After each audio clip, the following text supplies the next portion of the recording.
And now we're going to look at special cases of these unitaries that we often care about. We've seen some before, like the Hadamard gate. Hopefully you remember that one. But we're going to introduce some more. And now is the time to put on your memory cap, make a flashcard or whatever.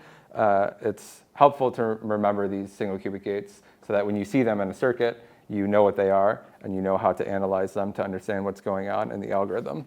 So this is where we list a bunch of gates that we sort of just have to remember that we often use. So we have the Hadamard gate. We've seen it in several ways before. This time I'll write it as 1 over root 2 poly x plus poly z. And you can reason from the matrices that this would be true. And as a matrix in the standard basis, I'm always writing these matrices in the standard computational basis. It looks like this. All ones in the bottom right, we have a -1. So this is our Hadamard gate.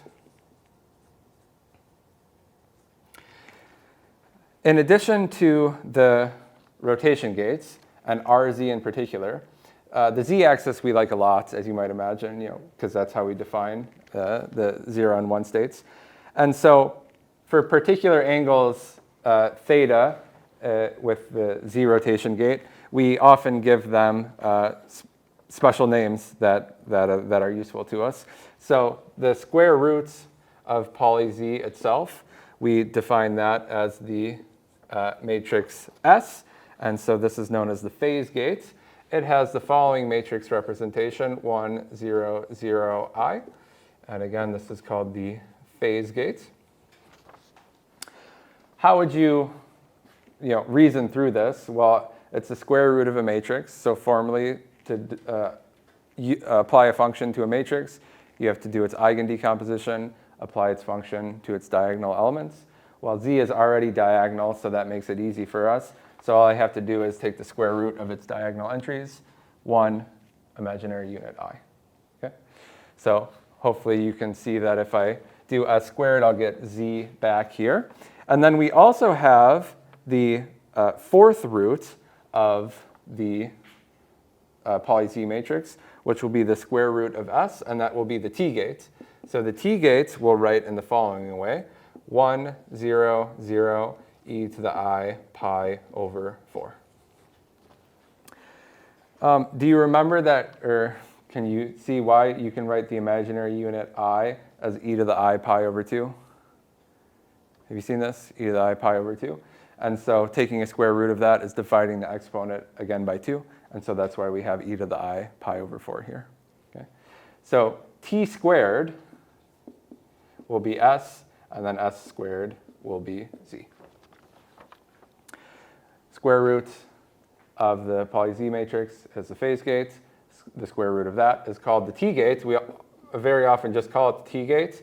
You'll often also hear this called the pi over 8 gate, and that warrants a little bit of explanation. Why pi over 8? Well, it's because sometimes you might want to write it symmetrically. So let me include another line, and you can pull out e to the I pi over 8 from this and write it as e to the I minus I pi over 8, e to the I pi over 8, with zeros on the off diagonal like this, motivating the name pi over 8. So you'll usually just hear this called the t gate, and just remember that it's e to the I pi over 4 here. Sort of silly mnemonic, but is one that could be helpful. Z and S are linguistically related. Z and S differ by whether or not you activate your vocal cords or not, right? So same sounds, but S is without the vocal cords, Z is with the vocal cords. So maybe that helps you remember Z and S. And then T is a letter that comes after S, okay? So you're taking the square root of each sequentially. S, square root of Z, T, square root of S.